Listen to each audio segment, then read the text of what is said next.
আজকে কি থাকছে? আজকে বানাবো হচ্ছে chicken vegetable pakora. Chicken vegetable pakora.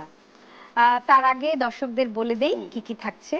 দর্শক, চলুন দেখে আসি চিকেন ভেজিটেবল পাকোড়া বানাতে কি কি লাগে। চিকেন ভেজিটেবল পাকোড়া তৈরি করতে যা যা উপকরণ লাগছে: চিকেন কিমা, মিক্সড ভেজিটেবল, কাঁচামরিচ ও ধনিয়া পাতা কুচি, পেঁয়াজ কুচি, ময়দা, ডিম, ধনে গুঁড়া, জিরা গুঁড়া, সয়া সস, সাদা ও কালো গোলমরিচ গুঁড়া, লবণ, চিনি এবং তেল।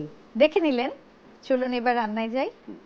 চলুন শুরু করি। প্রথমে আমরা একটা মিক্সিং বোল নিব, তার আগে হচ্ছে আমাদেরকে অয়েলটাকে হিট করে রাখতে হবে। আচ্ছা। যেহেতু আমরা বলছি সবসময় কুইক রেসিপি, সো প্রত্যেকটা প্ল্যান ওয়াইজ করতে হবে, তেল গরম থাকবে, না হলে এটা মাখিয়ে আমি সময়টা বাঁচানো। সময়টা বাঁচানো হবে। আমরা নিয়ে নিব হচ্ছে ক্যাবেজ বা যেটা বলে বাঁধাকপি, আমি একটু আচ্ছা। বাংলাতেও বলি যেন আমাদের সব অডিয়েন্স হ্যাঁ। বুঝতে পারে।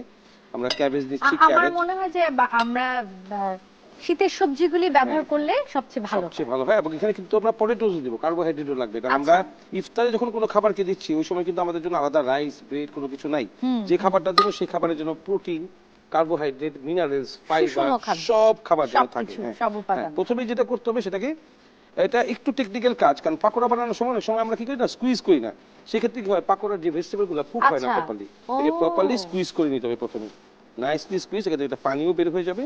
আর এই স্কুইজ আচ্ছা। করার সময় আমরা দিয়ে দেবো হচ্ছে স্প্রিঙ্কল অফ কোরিয়ান্ডার পাউডার, আচ্ছা। এটা আমরা ধনিয়া পাউডার বলি না, ধনে হ্যাঁ পাতা। ধনিয়া পাউডার, ধনের গুঁড়া। হ্যাঁ, আর জিরা, এটা হচ্ছে আমাদের মশলা টেস্ট হতে হবে। আচ্ছা। এই জন্য আমরা ধনিয়া আর জিরে গুঁড়ো দিয়ে দিলাম। এর সাথে দিয়ে দেবো হচ্ছে সল্ট টু টেস্ট, আর এটা সল্টের টেস্টে যার পরিমাণটা যে যেরকম যেরকম। করে খায়। এরপর হচ্ছে সাদা গোলমরিচ ঝালের জন্য, আচ্ছা। কালো গোলমরিচ, আর এর সাথে চিলি, যে আছে না আমরা যে কাঁচামরিচ বলি, সোজা কথা বলতে, এবার আমরা পাকার কাঁচাটা মিলিয়ে নিচ্ছি। পাকাটা হচ্ছে বেশি ঝাল, কাঁচাটা হচ্ছে কম ঝাল। এখন আমরা কি করবো, নাইসলি এটাকে মিক্স করবো, আচ্ছা। খুবই সুন্দরভাবে এটাকে মিক্স করবো। আর ধনে পাতাও দিয়েছে। হ্যাঁ, ধনেপাতা দিয়েছি, ধনেপাতা তো এরোমাটা দিবে, ফ্লেভার। হ্যাঁ। ফ্লেভার দিবে। হ্যাঁ, তো আমরা এটাকে মিক্স করবো। আর এর মধ্যে আমরা দিয়ে দিব হচ্ছে এগ। বাইন্ডিং এর জন্য ফ্লাওয়ার আর এগ হচ্ছে খুব সবচেয়ে বেশি ইম্পর্টেন্ট। পুরো একটা ডিম দিয়ে দিব আমরা। আমরা যেটা বানাচ্ছি সেটা হচ্ছে 500 গ্রামসের একটা মেজারমেন্ট, আচ্ছা। যেখানে প্রায় 15 থেকে 20 পিস পাকোড়া হবে। আচ্ছা। এটাকে মিক্স করবো নাইসলি। আর যদি আমরা এটাকে আরেকটা প্রসেসে তৈরি করতে পারি, সেটাকে বলা হয় কর্ন ফ্লাওয়ার দিয়ে, সেটা আবার অন্য একটা প্রসিডিউর হয়। আমরা এখন ফ্লাওয়ার দিয়ে দিব 100 গ্রামস। আচ্ছা। 100 গ্রাম ফ্লাওয়ার দিয়ে আমরা সুন্দর করে মিক্স করবো। আর আমাদেরকে কোনো এক্সট্রা পানি এটাতে Add অ্যাড করব করতে না, হবে কারণ না। ভেজিটেবল থেকে একটা পানি বের হচ্ছে, আমরা আচ্ছা। যখন স্কুইজ করছি। আর ডিমেরও তো এক ধরনের ইয়া থাকে। ডিমটা তো বাইন্ডিং, পুরোটাই বাইন্ডিং বাইন্ডিং। এর জন্য। হ্যাঁ। আর লাস্টে আমরা দিয়ে দেব লিটল বিট অফ সুগার।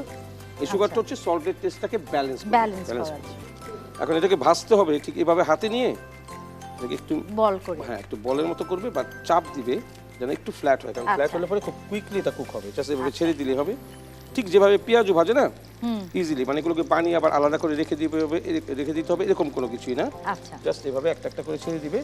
ওই যে ফ্লাওয়ার যেটা আছে, জি। এগ যেটা আছে, এটাকে বাইন্ড করে রাখবে। বাইন্ড। এবং এর থেকে বেশি কালার আমরা কখনোই করব না। আচ্ছা, না হলে তো পুড়ে যাবে এবং ইয়ে নষ্ট, গুণ নষ্ট হয়ে যাবে। পেঁয়াজটা যখন আমরা পরে দিলাম না, এই পেঁয়াজটা কিন্তু সমস্ত উপর দিয়ে রয়েছে, যেটা বেরেস্তার মতো মুচমুচে আচ্ছা। হয়েছে। অনেক সময় হচ্ছে কি সবই দেয়া হয়, কিন্তু কেন জানি ওই মচমচে ভাবটা থাকে না। আবার অনেকে বলে আমাকে যে শেফ আপনি মচমচে লং টাইম থাকা যায় এরকম হ্যাঁ, কিছু রেসিপি দেন, তখন আমি ওটা বলি যে, বলেন। তখন আমি প্রশ্ন করি যে কত বছর রাখতে চান সেটা একটু বলেন, কারণ এত মজার পাকোড়া আপনার সামনে কেন 5 মিনিট টিকবে। কেন বলে জানেন তো, কারণ এত কিছু ভাজাভাজি করতে হয়, এটা তো ভাজার সাথে সাথে খাওয়া হয় না। এবং আসলে এর সাথে এই ধরনের পাকোড়ার সাথে লেবু পাতা খুব ভালো যায়। লেবু পাতা দিয়ে যখন প্রেজেন্টেশন করে, মিন্ট লিফ মানে হচ্ছে পুদিনা পাতা দিয়ে যখন প্রেজেন্টেশন করে, তখন খুবই ভালো দেখতে লাগে। এই হচ্ছে পাকোড়া, আমরা একটু উঁচু করে বসালাম জাস্ট কালার ভ্যারিয়েশনের জন্য। Cherry tomatoes,